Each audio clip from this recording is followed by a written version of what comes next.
Good evening, everyone. Good evening. It's such an honor and pleasure for me to be here among you. And thank you to the Conduit for hosting this event and for the willingness to engage on such an important topic and to ask the uncomfortable questions, to confront some of the unpleasant realities, and to hopefully find ways forward. And I'm very grateful to be here in the company of Shukria. It's good to see you again after many years, and it's great to see friends of Afghanistan in the audience as well. I do believe this friendship means a lot to Afghans. To me, it means a lot. Since I've been here, I saw lots of love, understanding, respect, and, to be honest, support from the society, from the people, from the individual, from the old friends of Afghanistan, and particularly from the new generation in United Kingdom. They are completely thinking different. All the event I've been, it's give me a positive energy, and it's remind me my country and the people of Afghanistan are not anymore alone. If some governments, some politicians, and some politics put line, there are great nation and generation with whom they can understand what humanity means. I appreciate you giving that sort of reminder to our audience here. And I did want to say, sort of in opening, that Clarissa, our CNN's senior international correspondent, was not able to make it because she's deploying to Ukraine. And that's one of the reasons I think this evening is important, because it's very important that the glare of international media attention remain on Afghanistan, and that generally the public remain engaged. We saw all of the stories of heartbreak and heroism of those trying to make their way and escape the Taliban after the events of August 15th and the collapse of Kabul, the arrival of the Taliban, the heartrending images that we saw of the desperation of people trying to escape. It's very easy to be transfixed by those images. And to be caught in the sort of the drama, the human drama that's unfolding. But another drama is unfolding here, and I was reminded of that when we were having a chat beforehand, which is the drama of displacement. There are thousands and thousands of Afghans from all walks of life, but many of the country's best and brightest, who were forced to flee, who were dealing with the trauma of the loss of their own country, and the trauma of displacement and beginning their lives in a new country, many different countries. I've known Afghans everywhere from Mexico, Qatar, to Greece. There are many here.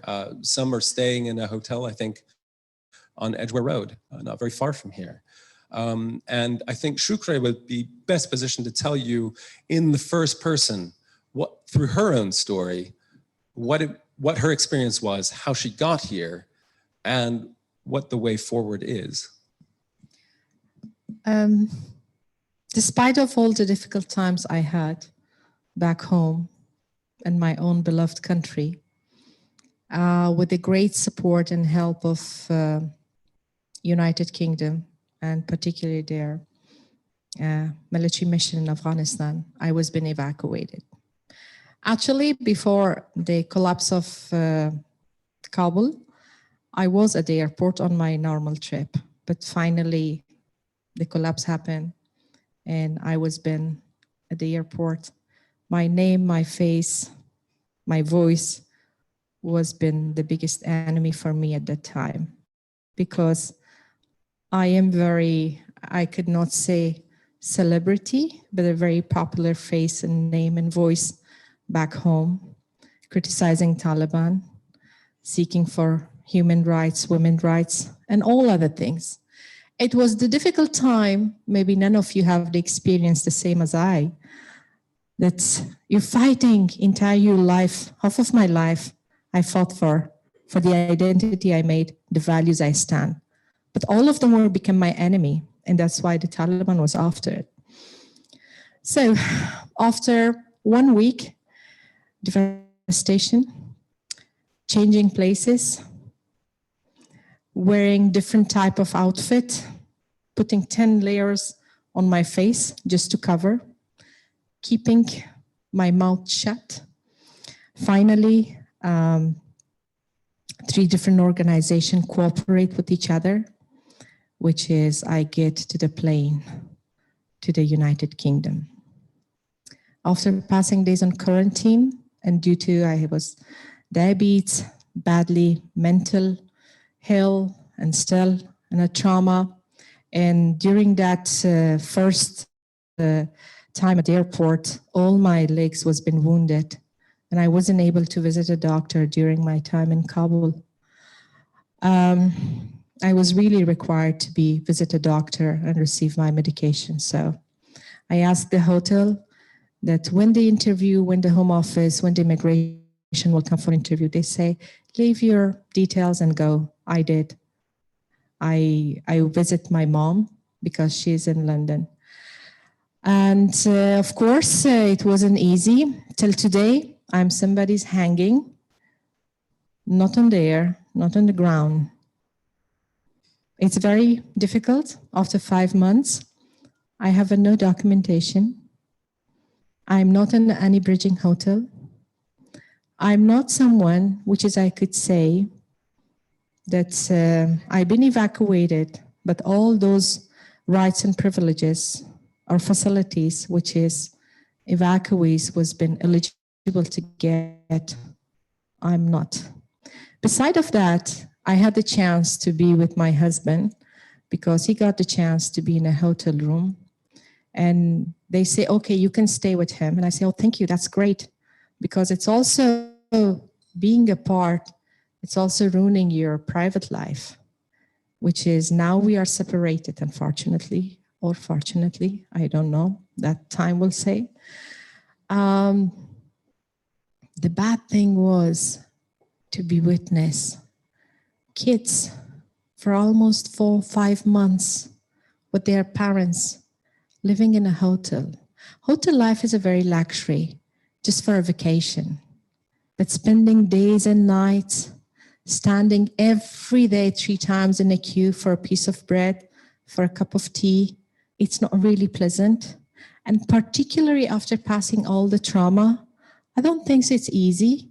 And none of us, we don't know when the procedure will start, when it get in. It doesn't mean I'm not appreciating the effort of United Kingdom government. I do appreciate. I'm very grateful and I'm thankful for them. They opened their heart and their door to us. But meanwhile, I think it's very necessary to accelerate the procedure because those Afghans are here. It's not for the sake of any kind of job.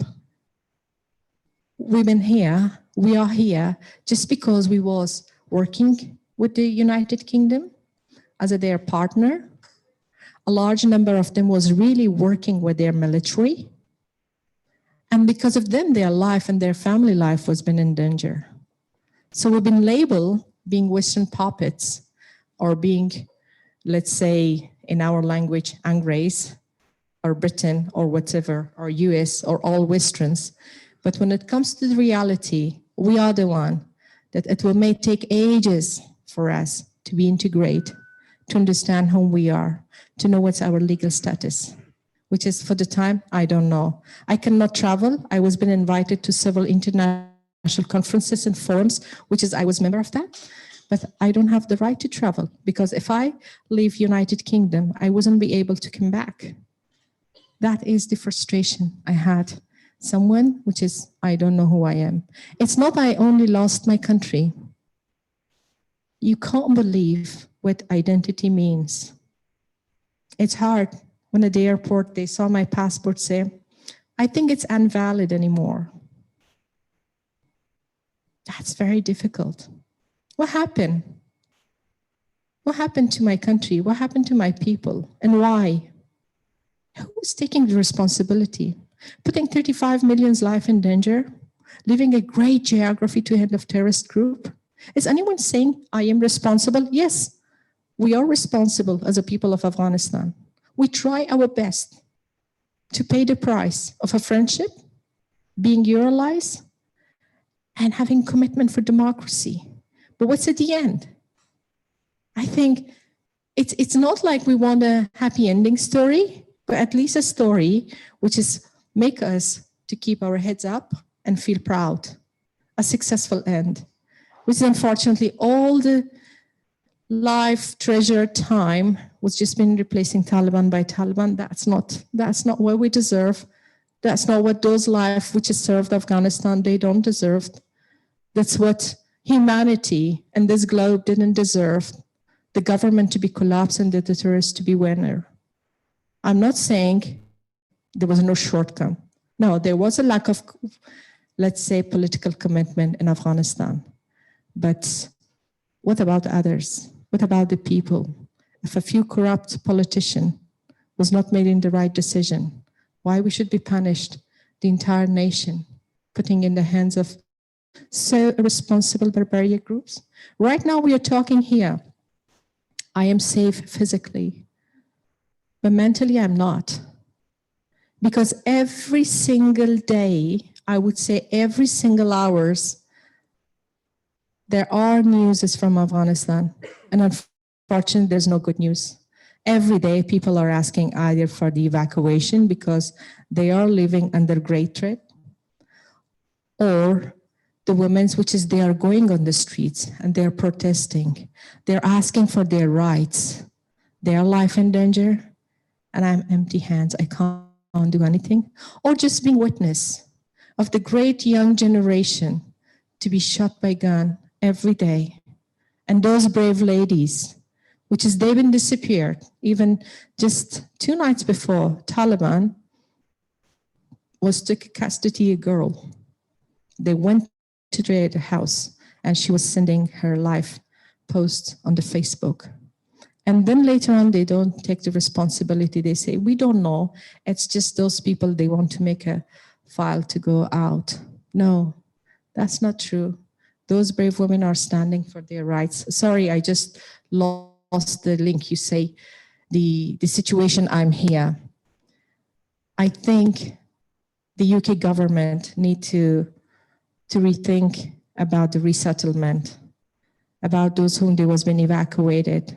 Sooner or later, I think there's a great potential that they can use and they could put them back in the labor market, or politically they can take the advantage, their ideas, or at least something. You cannot, for me, it's very hard after 5 months and maybe 6 months, because even today the Home Office told me that we don't know when you will be biometric. We don't know, it may take a couple of weeks. So I say by end of maybe March, probably.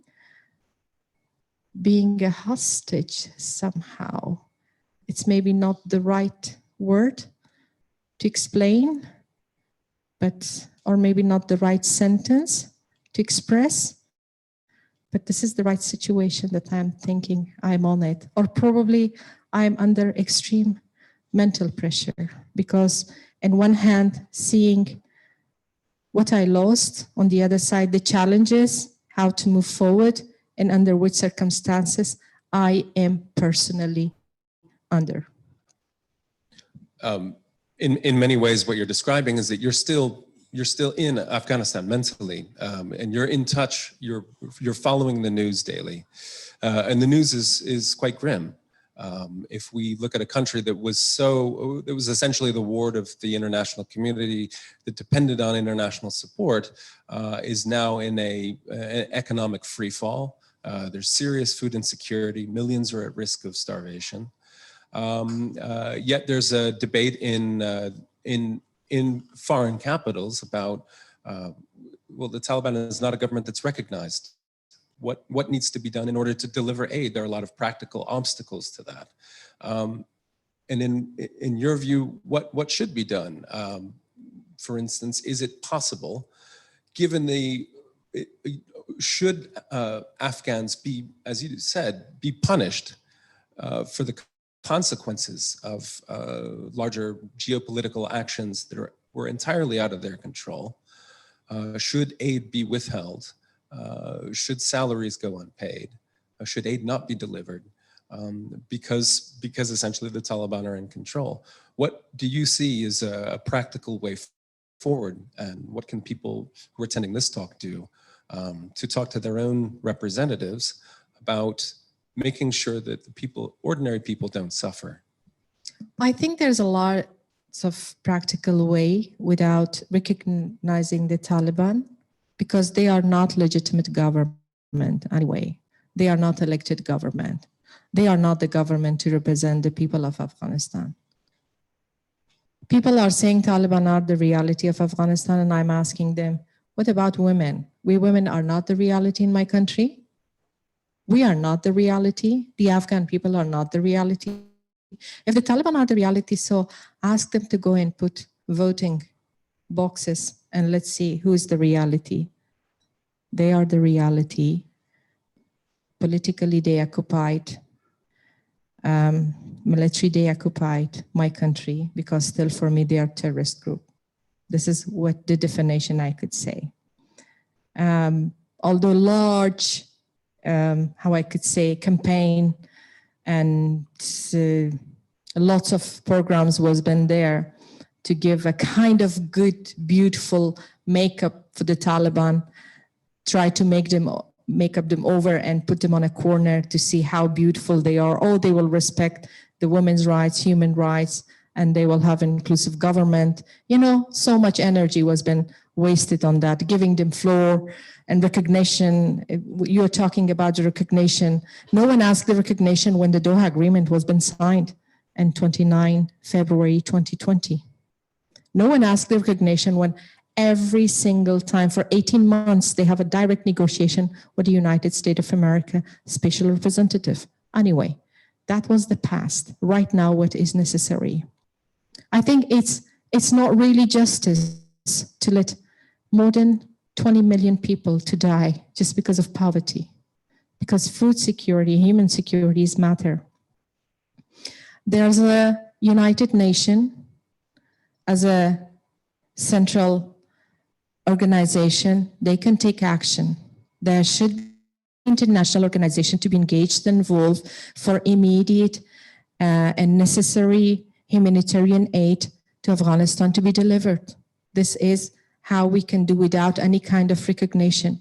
I think the people of Afghanistan was been receiving aid through all the time, through to the international organization. And over there back home, there are some local organization, which is they can be a good partner for the international organization for receiving aid and distributing. When a government is a terrorist, okay, what about non-government organization?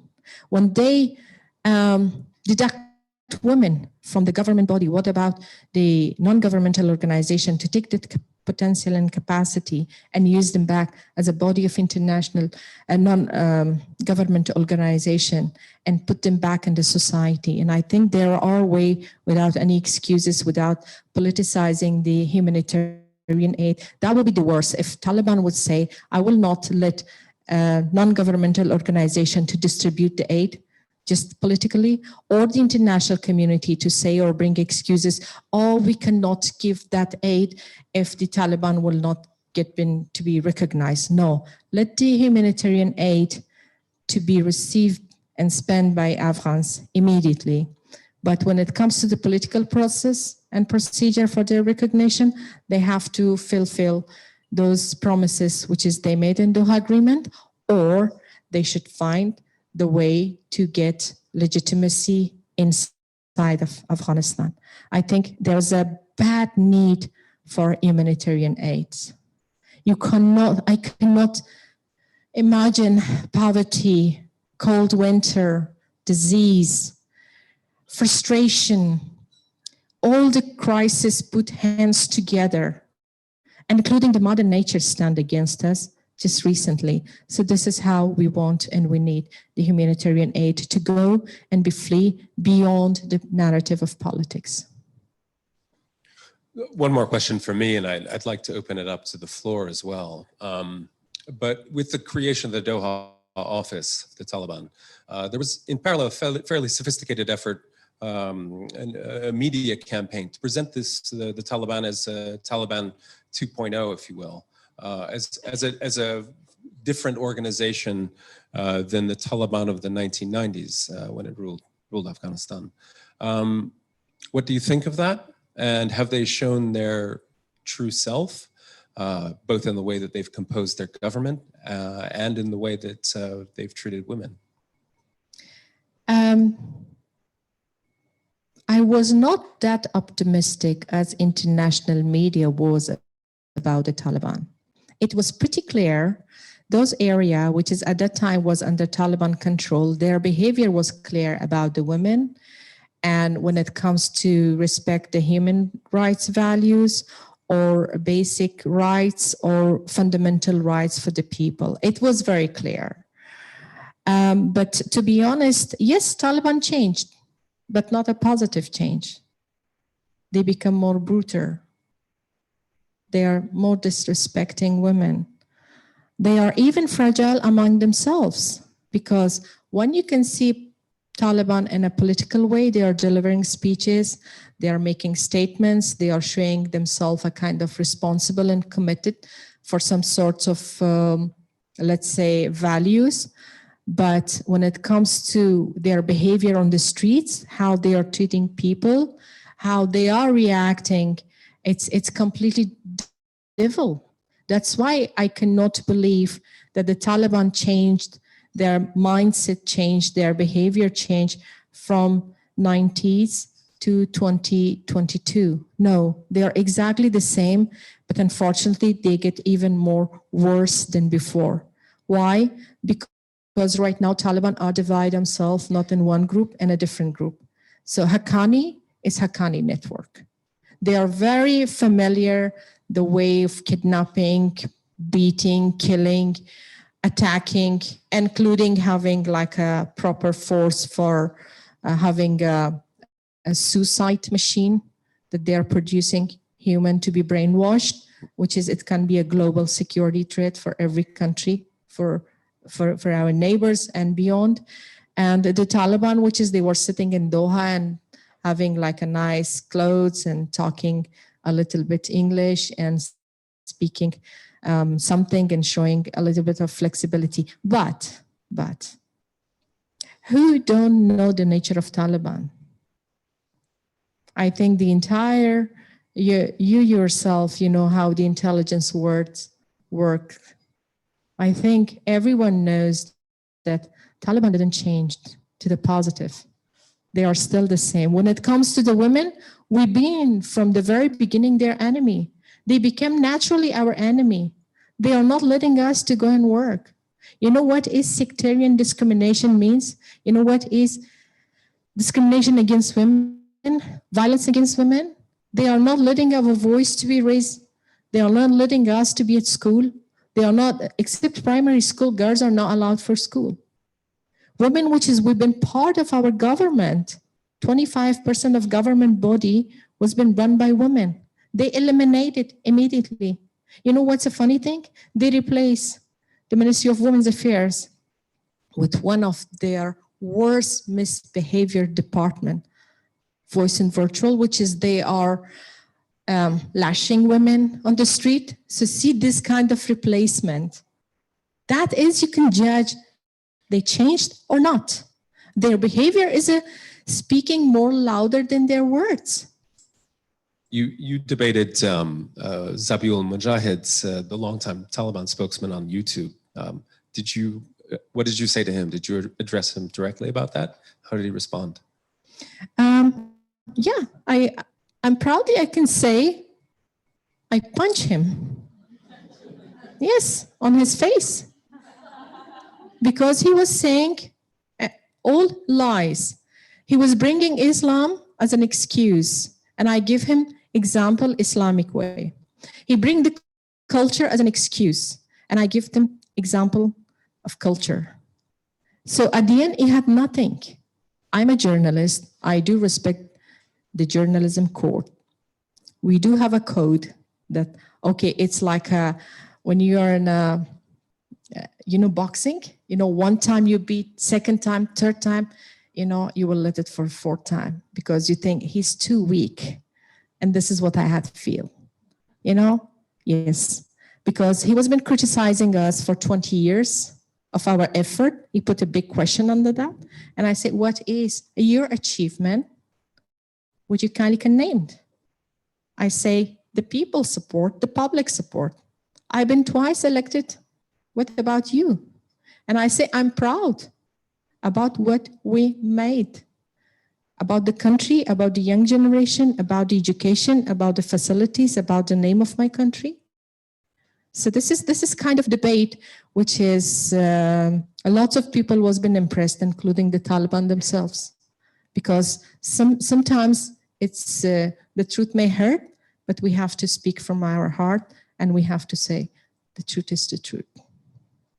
I would just add to that that I think one of the other important accomplishments of the last, or of the 20 years before the collapse of, before the arrival of the Taliban, was the sort of Afghanistan's boisterous independent media, and a generation of Afghan journalists who had carved out a space for free speech that put some neighboring countries to shame. It was quite an accomplishment, and now many of those journalists have sought refuge abroad, and this has definitely been a loss for Afghan journalism. But there are many more stories, and I think one of the reasons that we're here is to hear just a little bit more of your own personal experience of the drama that both preceded the events of this past August, as well as the struggle that you're currently going through. But I thought I might want to open it up to the floor. We do have some microphones here, and I think it's important that we. If you have questions for Shukria, I'd love to see if she has some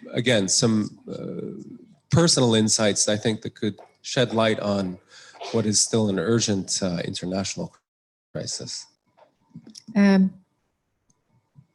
I allow it for a few seconds to say? Absolutely. It's not very easy, I do believe, for great, wonderful ladies and gentlemen under this roof to understand the situation of Afghanistan. You may be asking a question yourself, why and for how long Afghanistan should be a country that you should talk or contribute or think about it. But a nation which has been frustrated after 4 decades, we don't know. We are a victim of what? Why we are fighting for? What is the reason? But let's think politics and big powers are taking human lives in different parts of the world. This is what is my understanding. This is what I can say, that we don't know why we pay so much lives in Afghanistan.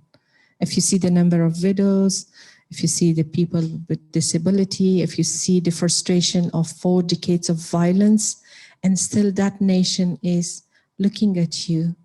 And if you're offering the best, they will try their best more than you to welcome you. But right now, it's a different situation. I wish all of you can help and cooperate with those nations to be their voice. Now Afghanistan needs a global voice, and I'm requesting you all, be our voice by all means in every matter. Thank you.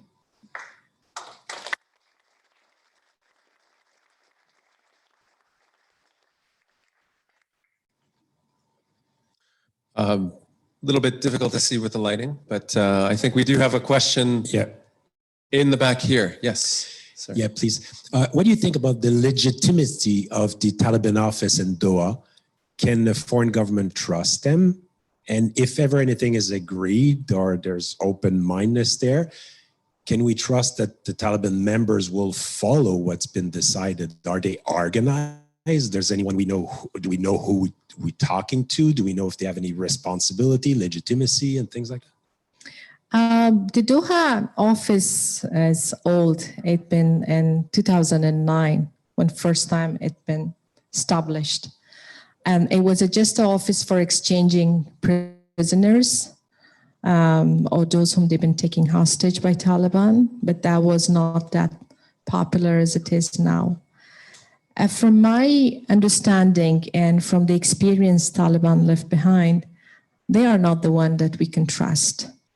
I do understand there are some ideas ideas and theories that there's a moderate Taliban. They need kind of recognition and support. But anytime they can be more dangerous than the other one, because the ideology that Taliban are carrying on, there is nothing with the name of modernity. They are the reality we have to face, but they are not the reality to be legitimized. If you legitimizing today Taliban, tomorrow any other terrorist group may seek for the same. I think they got the legitimacy when the United States signed agreement with them. They got the legitimacy when the government, people of Afghanistan, and particularly women of Afghanistan was been putting sideline in the last 3 years from the entire peace process. So, which is that peace wasn't end up with a peace. I think the great lesson the international community and governments was been taking is the Doha agreement was not been implemented. The ceasefire wasn't been made. They didn't cut their tails from Al-Qaeda and other terrorist networks. But still, as I understand, there are some appetites to work close with the Taliban. There are some appetites to support Taliban. There are some agendas, which is I had no clue where it will lead, but I can say I'm witness to see the Chinese invasion in Afghanistan at the moment. So what do you recommend if we cannot work with them? Or? Strongly, from my opinion, United Nations had the authority to take action inside of Afghanistan or outside on behalf of Afghanistan. What's really needed, another, not a military kind of engagement, but a political engagement. United Nations, according to their chapter, they have the authority to take decision when their countries are not feeling themselves safe. So interim government, and later on they should be for a legitimate government. We have to find the exit way from the situation we are stuck in today. Bringing excuses, giving legitimacy for Taliban may not solve the problem. If today they are doing this, where they are seeking legitimacy, they are not respecting law, they are not respecting Islam principle, they are not respecting Afghan values, they are not respecting international convention. What is the guarantee tomorrow with the legitimacy, with the recognition, they will do their best? No, they will do their worst again. So I hope this mistake may not happen. I see up front is Christine Lamb.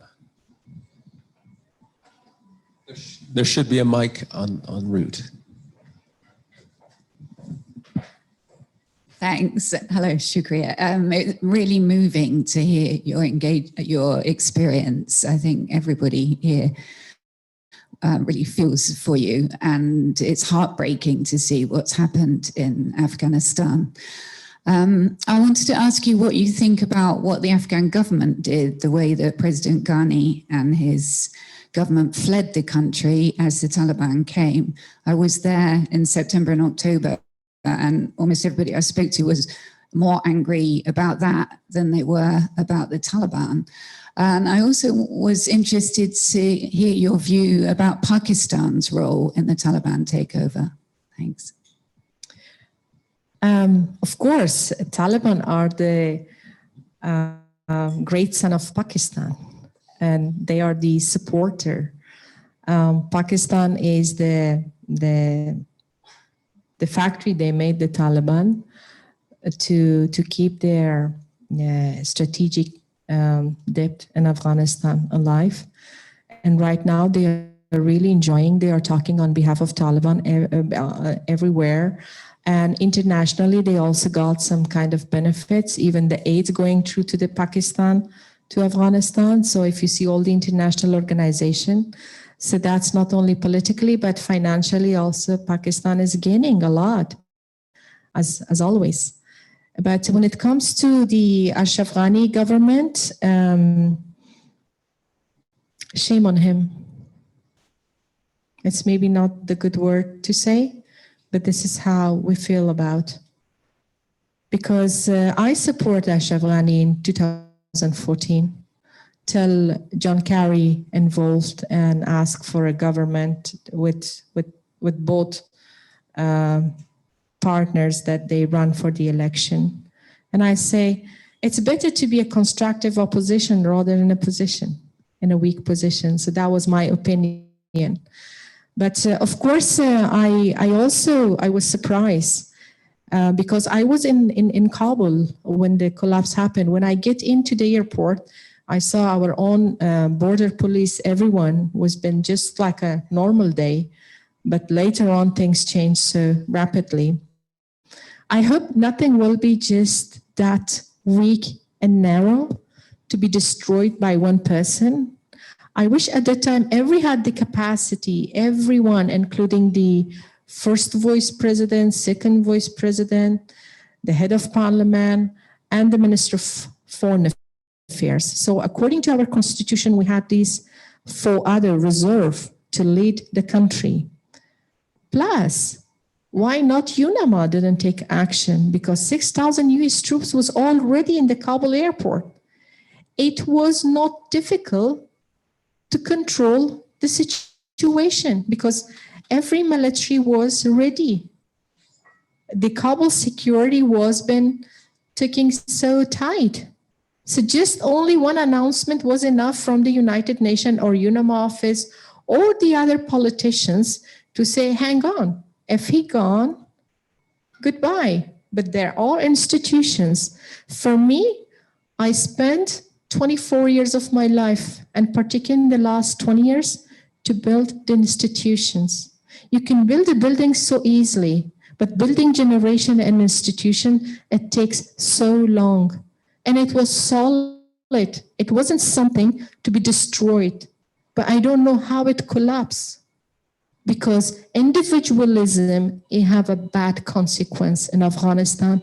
And I think it's a great lesson for every country to do not rely on their individuals.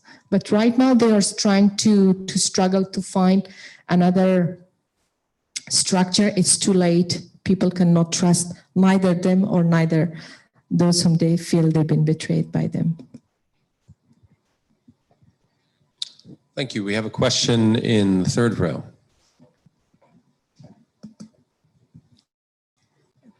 Thank you for all your input. But at the moment, it seems that Afghanistan has gone out of the media, out of the memory of many, and you would rarely hear about Afghanistan and what is happening in there. But this is one reality which I don't know how you as an Afghan can persuade the governments, which they don't have any appetite for intervening or even seeking solutions to the problem of Afghanistan. I don't know how you're going to do that. On the other hand, I think in Afghanistan, with the coming of Taliban, with all the consequences, there is a relative peace in there. How do you see that? I mean, there are 2 different questions I'm asking here, How do you see that? Because, and then the 3rd question is that we know that the governments before were corrupt and corruption was widespread. This is something everybody knows. How do we know that, it is not going to happen again if a change comes, and this is a big if with the situation at the moment? Well, I'm surprised why everyone thinks right now Afghanistan is safe and secure. I'm really surprised. I'm sorry, but I'm just saying my own opinion. If you see the discipline in a prison is much different than any higher street outside of the prison. I believe people of Afghanistan now is living in a prison, and Taliban are the prisoner. That's why you can say it's safe, because the Taliban was the cause of lack of security in Afghanistan. That was the Taliban was made a large number of suicide attacks, road bomb, magnetic bombs, mining and stuff like that. So when the cause of lack of security got power, of course, at least the simple thing they could deliver is security, but they didn't deliver security at all. Target killing still is going on. The crime rate is so high. When it comes to suicide, there's still suicide attacks. But what we are lacking is lack of information, because, as you mentioned, there's no free press anymore. There's no free press anymore in Afghanistan. There's no freedom of expression. No one can say anything against the policy of the Taliban. We've been witness how they put the journalists and those whom they speak loud and they say, this is wrong, this is right, in a prison. So you say the corruption still is going on. What do you think? A country can be led by mullahs? I believe unprofessional, unexperienced people, when they are taking, let's say, ministries, and especially those ministries needs technical people, that is corruption, because they cannot deliver any sorts of service to the public. So if you think, or I think there's no corruption, no, there's a huge corruption, more than before. Because before people thought, and even I had thought, Taliban are not the group that they are engaged with the luxury, they will not take anything. No, right now, each single of them are living in those luxury houses without a permission. It's not only the government official, even the normal citizens.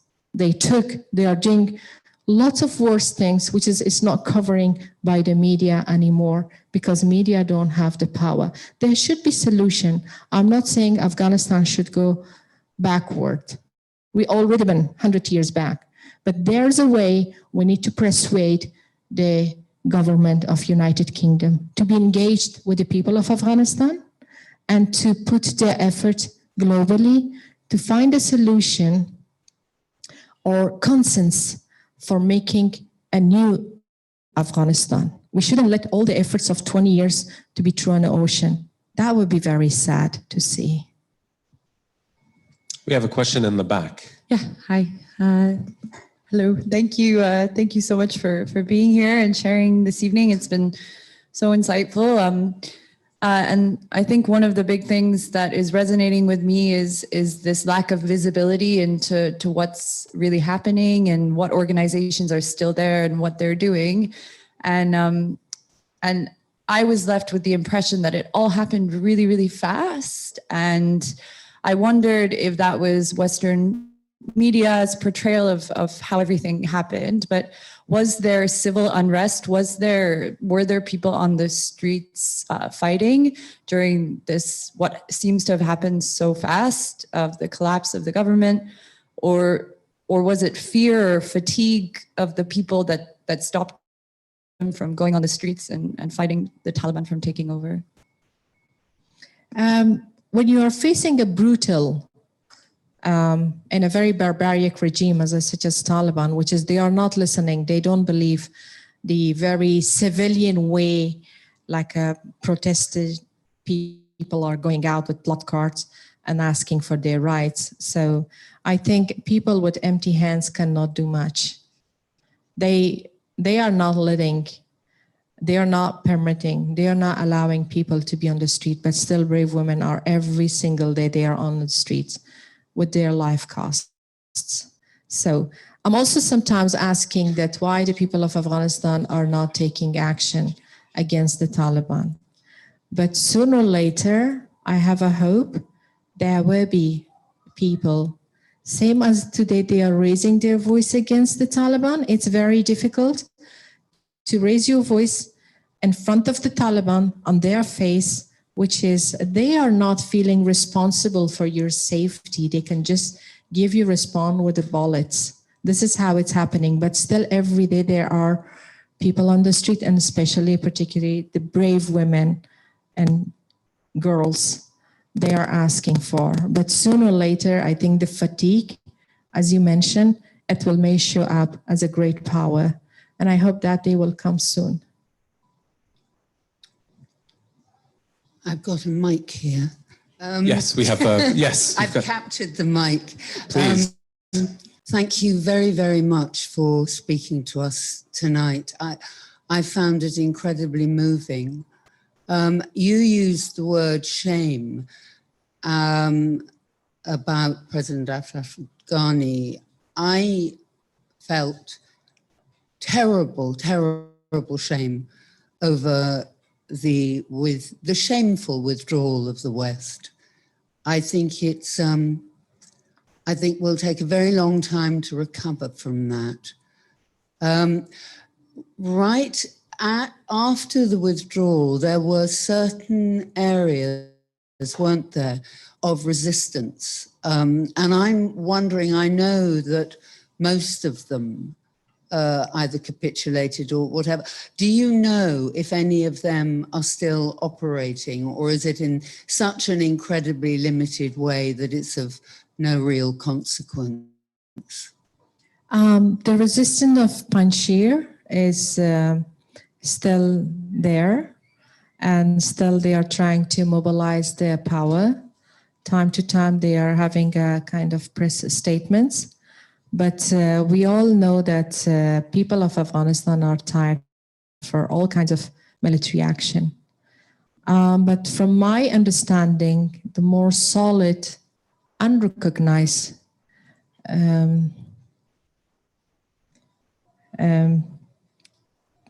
resistance is the women. Without any title, without any international recognition, without any lobby, they're continuing. And I believe that resistance is based on values, and they will continue. So, and I believe for the good and great result of that valuable resistance of women in Afghanistan. And of course, politically, the resistance is still existent. And beside of that, I think there are some political activity. Soon, Oslo is hosting Taliban with some other government officials and with civil society members for a kind of peace talk or reconciliation. And let's see what's the outcome of that. Thank you.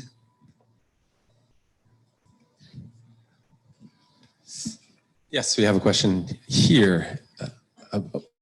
Sorry. So we touched briefly on, is it me with the mic? Or the other? Sorry. Please.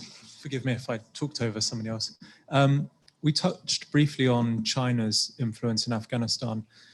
Perhaps an unfair question, but if we think about an economically independent and stable Afghanistan, what might that look like in the future, and what steps need to happen in the short term to push us in the right direction so Afghanistan can grow on its own 2 feet? I say Chinese invasion. China is in any part of the world, they are not looking for a stable government with a good plan. And the current government doesn't have the capacity, government, not the regime, it haven't have any kind of capacity to use the Afghan resources. Even they cannot use the human resource to be put in the right place for the right purpose. When it comes to natural resources, it's beyond their understanding. They cannot use Afghanistan as a corridor or as a bridge between South Asia and Central Asia. They cannot lead politically or economically. But to be honest, when I say if things going on the way it is, Chinese invasion may go in large in Afghanistan, because the natural resources of Afghanistan is very virgin, so Chinese need it. We do have shared border with China, which is easy. For Chinese and the human rights, women's rights, those issues or freedom of expression are no matter. So they don't have any condition for the Taliban. And surprisingly, they are the only government that directly, immediately, they sent all their humanitarian aids to the hands of Taliban. And they ask, do whatever you want to do it. Before humanitarian aid, we've been facing the COVID-19 crisis. Chinese was the first one before any other country sent their support. They were there. But I'm surprised when you see the behavior of China with their Uyghur community, Muslim community and Chinese, and their sympathy and the floor they give to the Taliban. That's very surprising. So that means Chinese are very, very patient, more than any other countries, to wait for the right time. And they will do, just for the sake of those resources and geopolitically, for the connectivity of Afghanistan to be used. Of course, I have on my mind a stable Afghanistan in a picture, but not with the Chinese or any other invasion. We had another question there. There we go. The mic is already there. Hi, Shukria. I wanted to ask you a question about the future, and I'm sorry if it's a painful question. My family came here from Iran in the 80s, and there was a lot of hope in those initial years that it might be reversed after the revolution and they could go back. And I grew up watching my family realize slowly that that wasn't going to happen and that they had lost the country they knew. Firstly, what do you think? Do you think there's anything that could be done now to reverse what's happened in Afghanistan? And if not, what happens to these thousands of people who felt they had to be evacuated and didn't want to come to Europe or North America? They wanted to live in the country they've built for the last 20 years. But if that's gone, what happens to their identity and what happens to them as Afghans in the future? Technically, this is like, what am I doing in the future? Because when I see the generation, I was a young girl. Whenever my mom was cried, I would say, Mom, when the security and safety will come? And she would say, one day. And I remember one day my daughter, because I stopped her from going to school, the suicide attack happened very close on their way. And I was afraid if it happened again, I will may lost. And she say, Mom, these things are every day. I will go to my school. And I myself, it's been generation and generation and generation. Hope is not something which is circumstances or situation can give to you. I remember when the first Taliban was been ruling, I running an underground school. I have no connection with the outside world at all, because there's no way to communicate. If I want to say hi to my mom through to the phone, I should cross Afghanistan border in Pakistan, and from Pakistan I was able to make a phone call. So see how marginalized and neglected Afghanistan was that. So still I have great hope, same as that time, in a different way. Still I believe the great potential in Afghanistan. Still I believe a revolution, meaningful revolution in Afghanistan. Still I believe it's not too late to start and to be engaged with Afghanistan in international level. That's why I say it's right time for United Nations, because the only organization had the authority is United Nations. Otherwise, if we let everything to go the way it is, Afghanistan will be a safe haven for all international terrorist network. And that's very alerting. That may be a global threat. So before Afghanistan reaches to that point, I think there is a need, some measures to be taken, some steps needs to be taken. Still there's a time for reconciliation. Still there's a time for Taliban to be reintegrated. Still there's a time to pressurize Pakistan and other countries where they are supporting Taliban. Still there's a chance today, but tomorrow may be too late. But still I have a great hope for that people there, and they will bring change, definitely this time.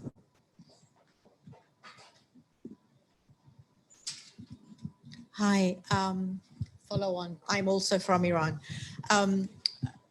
From practical experience, you mentioned, I have two, like it's twofold. You mentioned about NGOs receiving international aid as a way of alleviating the poverty situation, if I understood it correctly.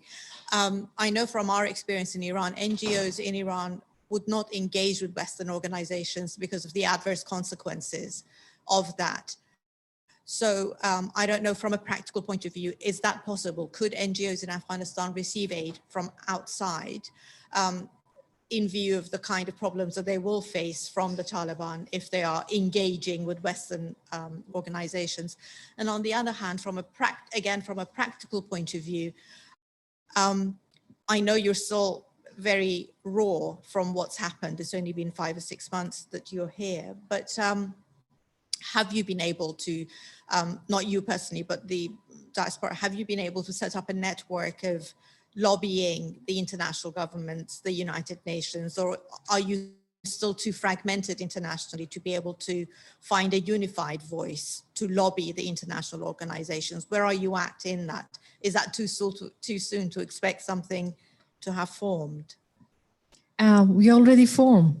There's an informal Afghan Women's Forum. We are lobbying. We had representative United Nations. They had a speech talking and asking for women's rights, and of course for the international organization to be engaged. And actually, I believe women force are quite well organized, more than any other. So no matter which part of the world we are, still we have our monthly, weekly, and immediately programs. And that's including the space. We are using Twitter, social media, everything, Zoom, mostly, largely. Yes, internationally, we are building a platform, even in United Kingdom. I think in February early, we will have a workshop by strategizing the steps we need to, with the cooperation of Ministry of Foreign Affairs, FCO. Foreign Commonwealth Office. So this is how it is, the correct term here. And when it comes to the Afghan local organization, we've been always cooperating with the international organization, and Taliban have no issue with that. Of course, they have an issue with those organizations which is led by women, but at the end, the aid is something which is even Taliban needed. So they cannot stop the door of receiving aid. That's why it's easy for international organization and Afghan organization to put hands together and to distribute. Why it's necessary? Because if non-governmental organization is going up, delivering service to the people, since they have the capacity, the knowledge, and the experience, the government feel themselves to obey. So that is how we can keep the balance between who is ruling and who's distributing. Otherwise, if everything goes to the hands of Taliban, there is no guarantee it will go to the right hands. There's no guarantee they will distributing the aids equally for every Afghans, because right now we are witness of minorities. They are having a very bad behavior when it comes to religion between Shia and Sunni. They are showing worse behavior with the Shias. When it comes to the gender between men and women, they are eliminating and removing women from every single layers. So that's why we need something solid beyond the lanes and layers to distribute aid. So we have a question online that's come in from Jackie Pauling, who's watching this on our partners Frontline online on their Zoom feed. Do you think that underground girls' schools will spring up again? Oh, it is functioning. At that moment we are talking, it is functioning. It's just, you need to put your effort together. Today, these online classes is going on, some teachers from outside, some volunteers. Even recently, they start this kind of psychotherapy, you know, like, because we are psychologically, we need some kinds of help. Even those things start. Yes, underground schools need to be. And there's a need for that. Although Taliban promised by March they will let girls to go to school because they bring a excuse of segregation. They had no brain because the school in Afghanistan already was been segregated between girls and boys. So because they never been at school, they never been in Afghanistan. That's why they don't have a knowledge. They bring an excuse of something which is already it's been existing. Yeah, these things are functioning. If I may, as I'm holding the microphone, I think we're at time, but on behalf of the Conduit, thank you sincerely for your time this evening, and consider us here to amplify and support your work and voice here in London, and we hope we'll see you again here at the Conduit. But ladies and gentlemen, please join me in showing gratitude and giving thanks to a round of applause to Nathan Hodge and of course Shukria Barakzai.